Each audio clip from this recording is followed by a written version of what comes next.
चलिए अब हम क्वेश्चन नंबर 5 देखते हैं। क्वेश्चन नंबर 5 में बोलता है द टेम्परेचर ड्रॉप्ड यानी कम हो गया, यानी ठंड बढ़ गई। इसका ड्रॉप्ड का मतलब यहाँ पर इसका मतलब है ठंड बढ़ गई है। टेम्परेचर ड्रॉप्ड मतलब ठंड बढ़ जाना। 15 degree Celsius in the last 30 days, यानी लास्ट 30 डेज यानी एक महीने के अंदर अंदर 15 डिग्री कम हो गए हैं, यानी बहुत ज़्यादा ठंड बढ़ गई है। If the rate of temperature drops remain the same, अगर लगातार इस तरह से कम होता जा रहा है, how many degrees will the temperature drop in the next 10 days, तो आगे 10 दिनों में और कितना टेम्परेचर कम हो जाएगा और कितनी ठंड बढ़ जाएगी। तो हमको यहाँ पे दो चीज़ दी गई है, एक तो डिग्री सेल्सियस और एक डेज, ये तो पहली जो चीज़ें हैं। और आपको उल्लू बनाने के लिए जो दिया गया है, how many degrees will the temperature drop in the next 10 days, जो 10 है ना, ये आपको स्पेलिंग में दिया गया है। किस में दिया गया है? स्पेलिंग में। आपको स्पेलिंग में उसको नंबर्स में देखो, उसको अंडरलाइन करो और ऊपर नंबर्स में लिख दो 10, तो आपको समझ में आएगा भाई 10 डेज़ का ढूंढना है। तो चलिए हमको दो चीज़ें दी गई हैं, डिग्री सेल्सियस और डेज, हम वो शुरू करते हैं। हम वहाँ लिखना शुरू कर देंगे। एक तो हम लिखेंगे यहाँ पे डिग्री सेल्सियस, और यहाँ पर आता है डेज। ओके, और इन दोनों को आप क्या करेंगे? Double underline. ओके, अब यहाँ पर डिग्री सेल्सियस यानी इसने बोला है 15। देखो डिग्री सेल्सियस लिखने का जो तरीका होता है ना, वो ऐसे होता है, डिग्री सेल्सियस। ओके, एंड यहाँ पर जो होता है 15 डिग्रीज के बाद यहाँ पे इसने बोला है 30 डेज। हमको क्वेश्चन में कितना डेज दिया गया है? 30 डेज। तो उसने बोला 10 डेज में, देखो डेज हम यहाँ नहीं लिखेंगे, हम डेज के नीचे डेज लिखेंगे। तो 10 डेज में हाउ मच। ओके, अब क्या इसकी और इसकी जोड़ी बनेगी? नो, ये और ये जहाँ पे दो नंबर्स हमको मिले वहीं पर ही हमको शुरू करना है। तो यहाँ पे हम लिखेंगे 15 multiplied by 10। Okay, 15 multiplied by 10, और अपॉन में कौन जाएगा? ऐसे अपॉन करके 30। राइट, अब आपको 10 का टेबल आता है तो आप बोलोगे हाँ मिस। तो देखो 10 1 जा और 10 3 जा, है ना इजी, और 3 1 जा एंड 3 5 जा, है ना, 3 5 जा 15। कौन कौन बच गया बताओ? 5 और 1 बच गया, और यहाँ पे ये बच गया है। आपको अगर कन्फ्यूजन हो रहा है तो मैं लिख के दिखा देती हूँ। 5 बचा और यहाँ 1 बचा है, अपॉन में कौन बचा है? सिर्फ 1। तो क्या आंसर आया? 5/1। 5/1 मीन्स 5 ओनली, है ना। इसको डिवाइड करेंगे तो 5 आंसर ही आएगा। अब जब 5 आंसर आया है तो come on let us start now, है ना। मतलब हमारा जो 10 डेज में 5 डिग्रीज कम हो जाएगा। तो पहले हम लिख लेंगे यहाँ पर 5 डिग्री सी, यानी कि सेंटीग्रेड, 5 डिग्री सेल्सियस। यहाँ क्वेश्चन मार्क है ना, हमने ये लिख दिया है। और यहाँ पे सामने कौन है? 10 डेज है। लेकिन सम खत्म नहीं हुआ है, पूरा स्टेटमेंट तो लिखना पड़ेगा ना भाई। पूरा स्टेटमेंट बिना लिखे हम कैसे कर सकते हैं? अब स्टेटमेंट के लिए हम क्या लिखेंगे? इसने हमको क्वेश्चन पूछा है how many degrees will the temperature drop in the next 10 days. तो हम लिखेंगे 5 degrees Celsius will the temperature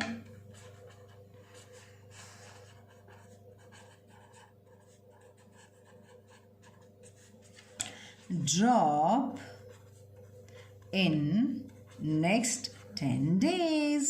very easy, है ना। हो गया, ये हमारा आंसर हो गया। Is that clear? It's absolutely clear। ठीक है, चलिए अब हम आते हैं क्वेश्चन नंबर 6 पर। अब क्वेश्चन नंबर 6 हमें क्या बता रहा है? क्वेश्चन नंबर 6 हमको बोल रहा है Reena pay 7500 rent as a rent for 3 months। Reena नाम की लड़की है, वो 7500 रेंट पे कर रही है। रेंट का मतलब होता है भाड़ा। भाड़ा मतलब भाई घर अगर हमारा नहीं है, हम किसी और के घर में रह रहे हैं तो हम वो भाड़ा भर रहे हैं। How much does she pay has to pay for the whole year if the rent per month remains the same. अगर रेंट पर मंथ सेम है तो हमें पूरे महीने में कितना पे करेगा। अब देखो आपको उल्लू कैसे बनाया पता है? ये होल ईयर लिखा है इसने। क्या लिखा है यहाँ पे? Whole year. अब ये whole year actually, whole year का मतलब भाई यहाँ पे मंथ्स में दिया है, यहाँ पे ईयर में बात हो रही है। एक्चुअली आपको पता होना चाहिए कि 1 ईयर में कितने महीने होते हैं। तो ये सबसे पहले आप लिख लो 1 year is equal to 12 months. ठीक है, अब ये लिखोगे ना आप तो एक बहुत बड़ा काम हो जाएगा कि भाई 1 year is equal to 12 months. ठीक है, तो यहाँ पे हमने ये काम कर दिया 1 year is equal to 12 months. अब हम आगे क्या करेंगे, दो चीज़ें दी गई हैं क्या, एक तो रुपीस और एक मंथ्स। ओके, क्या दिया गया, एक रुपीस और एक मंथ्स। तो हम पहले उसकी शुरुआत करते हैं। हेडिंग में हम डालेंगे रुपीस और यहाँ पे हम लिखेंगे मंथ और दोनों को अंडरलाइन कर देंगे। यहाँ पे लिखा है 7500 रुपीज़ हम पे कर रहे हैं 3 मंथ्स के लिए, है ना, इसने लिखा है 3 मंथ्स के लिए वो पे कर रहा है, राइट, और ये रुपीज़ हम पे कर रहे हैं। तो उसने ये पूछा है कि 1 ईयर के लिए, 1 ईयर मीन्स 12 मंथ्स के लिए, 12 मंथ्स लिखा हुआ नहीं है, वो आपने निकाला ढूंढ के, है ना। तो यहाँ पे मंथ्स के नीचे मंथ लिखेंगे 12 मंथ्स। ये एक ट्रिकी चीज़ थी इस क्वेश्चन में। और यहाँ पे क्वेश्चन मार्क, क्या इन दोनों की जोड़ी बनती है, नो, जोड़ी इन दोनों की बनती है। तो इनको ऊपर लिखा जाएगा, लाइन की जाएगी और यहाँ पे 7500 मल्टीप्लाइड बाय 12 लिखा जाएगा और ये जिनकी जोड़ी नहीं है वो नीचे लिखा जाएगा। ये बस हम तो बहुत ईजी है, मैं इन दोनों को डिवाइड कर सकती हूँ, क्यों, 3 1s एंड 3 4s 12। अब बहुत ईजी है, इसको और इसको मल्टीप्लाई करना है तो हम करेंगे मल्टीप्लाई यहाँ पे, that is 7500 multiplied by 4। Okay, यही बच गए हैं ना यहाँ पे। तो 4 zeros are 0, 4 zeros are 0, 4 5s are 20, put your 2, 4 7s are 28 plus 2 is 30, यानी 30,000। तो ये हो गया यहाँ पे रुपीज़, क्योंकि क्वेश्चन मार्क कहाँ पर है, रुपीज़ में है ना, तो ये जो आंसर आया वो रुपीज़ वाला ही आंसर आया है। अब ये सम खत्म नहीं हुआ है, हमको देयरफॉर लगा के कुछ लिखना तो पड़ेगा ना। तो देयरफॉर लगा के इसने क्वेश्चन पूछा है, how much does she pay to for the whole year. ठीक है, तो यहाँ पे फॉर द होल ईयर की जगह हम लिख देंगे ₹30,000 she pays for whole year. Got it? तो ये हो गया हमारा सम। देखो ये रहा क्वेश्चन नंबर 6 जो हमने अभी किया है। Is that clear? बहुत आसानी से हो गया ना, दैट्स अमेजिंग। चलिए अब नेक्स्ट में आते हैं हम। अब यहाँ पे आपको cost of 4 dozen bananas is ₹180। जब cost of 4 dozen of bananas is 180, how many bananas can be purchase for ₹90? Very simple. तो 90 रुपीज़ में कितने बनानास खरीदे जाएंगे? Very simple. अब पता है इस क्वेश्चन में आपको उल्लू कैसे बनाया है? आपको उल्लू बनाया है, यहाँ पे इन्होंने डजन्स दिया है और यहाँ पे हाउ मेनी बनानास पूछा है, डजन्स नहीं पूछा है। तो पहले तो आपको डजन्स जो बनाना है उसको कन्वर्ट करना पड़ेगा। आपको ये पता है ना कि 1 डजन में 12 चीज़ें आती है, पता है ना। तो अभी 4 डजन बनानास को कन्वर्ट करके टोटल बनानास बनाना पड़ेगा। चलिए बनाते हैं एप्पल्स इसके साथ में। तो सबसे पहले ऊपर टॉप में हम लिख देंगे 1 dozen is equal to 12 articles, यानी कोई भी चीज़ें हमको कितनी मिलती हैं, 12 चीज़ें मिलती है। तो ये हम बॉक्स बना देंगे ऐसे, भाई हमको 12 चीज़ें मिलती हैं, ठीक है। अब इसके बाद हमारे पास 4 डजन है ना। तो सबसे पहले उस 4 डजन को एक्चुअल बनानास कितने वो तो पता चले ना। तो यहाँ पे हम लिखेंगे, हम ऐसे लिखेंगे, सॉरी, ये है डजन और ये है आर्टिकल्स, ठीक है। तो यहाँ पे डबल लाइन कर दो पहले। 1 डजन में कितने आर्टिकल्स आते हैं? 1 डजन में 12 आर्टिकल्स आते हैं। तो 4 डजन में कितने आर्टिकल्स आएंगे? How many? क्या क्रॉस मल्टीप्लाई कर सकते हैं हम लोग? यस, हम क्रॉस मल्टीप्लाई करेंगे। क्रॉस मल्टीप्लाई में हम देख रहे हैं 4 मल्टीप्लाई बाय 12 अपॉन 1। ये अपॉन में कौन है? 1 है, इसलिए 1 लिखा। 12 4 ज़ा 36, नहीं सॉरी 48 आता है, 48 अपॉन 1, और 48 1 का मतलब 48 ही होगा, ठीक है। तो ये 48 जो होता है, 48 हमको कितना मिला? आर्टिकल्स। तो यानी कि 4 डजन में कितने आते हैं? 4 डजन में हमारे पास 48। अब यहाँ पे क्या था? बनानास, तो हमको बनानास मिल गए, ठीक है। तो 4 डजन में 48 बनानास आते हैं। अब एक्चुअल सम आपका शुरू होता है। कैसे? अब यहाँ पे आपको लिखना है कि भाई 40, हमको 2 चीज़ें दी गई थी ना, एक तो बनानास और रुपीज़, राइट। हमको क्या दिया था? बनानास और रुपीज़। ये 2 अंडरलाइन कर दो इस तरह से। अब 48 बनानास जब थे तो कितना रुपए पे किया उन्होंने पे किया है कुछ 180 रुपीज़। 48 बनाना, यानी जो 4 डजन लिखना था हमको, हमने 4 डजन की हमने क्या जगह लिखा? क्या लिखा हमने? 48 बनानास। देखिए 48 बनानास को अगर आप 180 रुपीज़ पे कर रहे हैं तो इसने पूछा है आप 90 रुपीज़ में कितना पे करेंगे? तो 90 रुपीज़ के नीचे ही आना चाहिए और क्वेश्चन मार्क यहाँ पे आना चाहिए, और यहाँ पे आप इन दोनों को मैच करेंगे।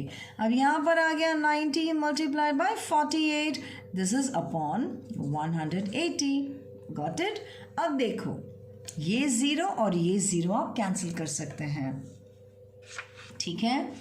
और आपको अगर पता हो तो ये 9 और 18 को भी आप कैंसिल कर सकते हैं। 19 1 ज़ा 19 2 ज़ा, कर सकते हैं या नहीं कर सकते हैं? कर सकते हैं ना। अब 2 1 ज़ा एंड 2 2 ज़ा 4 एंड यहाँ पे 2 4 ज़ा 8, तो क्या आंसर आया? 24। तो 24 1 ज़ा is 24। 24 upon 1 is equal to 24 ही होता है। तो यानी कि इन शॉर्ट यहाँ पर जो आपको आंसर लिखना है वो आप लिखोगे देयरफॉर, यहाँ पे क्वेश्चन मार्क किस में था? 24 बनानास में था ना। कितने रुपीज़ में? 90 रुपीज़ में। तो आपको लिखना है 24 bananas is equal to 90 rupees. लेकिन लेकिन लेकिन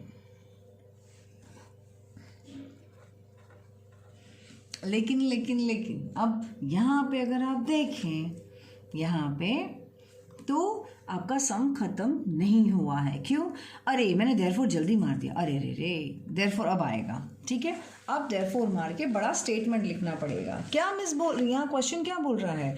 how many bananas can be purchase for 90 rupees. बस हमको ऐसे लिखना है 24 बनानास विल बी परचेज्ड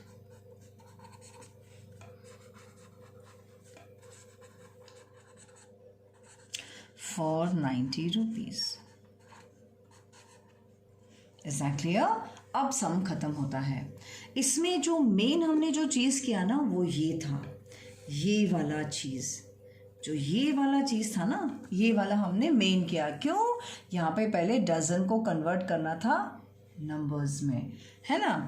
तो यहाँ पे आप इस जगह पर आप यहाँ पे भी लिख सकते हो 1 dozen is equal to 12 articles की जगह आप बनानास भी लिख सकते हैं, है ना। 1 डजन में 12 बनानास आते हैं, तो 4 डजन में जो भी आया है दैट इज 48 बनानास आया। इतना एक मेन था। इसके बाद तो नॉर्मल जैसे हम सम करते हैं वैसा ही है। Got it? अरे भाई ये तो बहुत इजी सम है। The weight of 72 books is 9 kg। 9 kgs का 72 बुक्स है हमारे पास में जिनका वजन होता है 9 kilos. What is the weight of 40 such kgs? 40 such books. अगर मेरे पास 40 बुक्स हैं तो उनका वजन क्या होगा? भाई 2 चीज़ें दी गई हैं, एक तो बुक्स दिया गया है और एक kgs दिया गया है। Let us start. मैं स्टार्ट कर रही हूँ क्वेश्चन नंबर 8। तो क्वेश्चन नंबर 8 के पास अगर मेरे पास जगह है तो मैं थोड़ा क्लोजअप में ही लेके बता रही हूँ आपको, ठीक है। 2 चीज़ें दी गई थी मेरे को। क्या दिया गया था? एक तो बुक्स और एक दिया हुआ था kgs। दोनों को आप डबल अंडरलाइन कर देंगे। यहाँ पे लिखा हुआ है 72 बुक्स। तो 72 बुक्स का कितना वजन है? 9 kgs है। तो आपको पूछा गया है कि भाई अगर 40 बुक्स हों तो कितना, तो यहाँ पे हाउ मच। अब यहाँ पे क्या हो जाएगा, क्रॉस मल्टीप्लाई। क्या ये दोनों होंगे या ये दोनों होंगे, ऑफ कोर्स ये दोनों होंगे।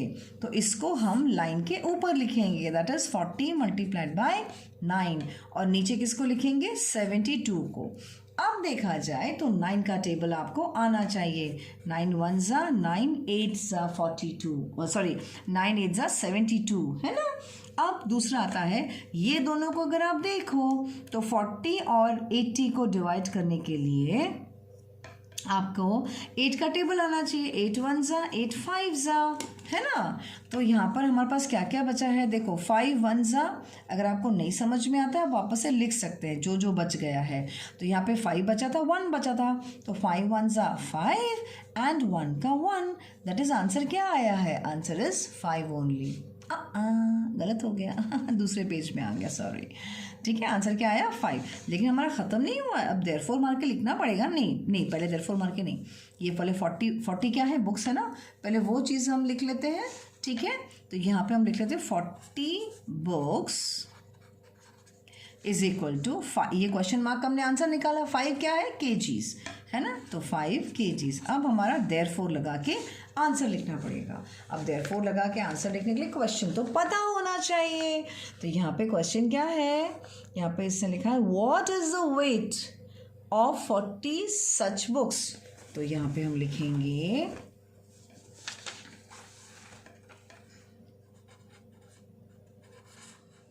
Sorry 5 kgs is weight of 40 such books, है ना। इजी है, देखो मैं एक बार दिखा देती हूँ पूरे सम को। ये रहा आपका पूरा सम, इजी, बहुत इजी।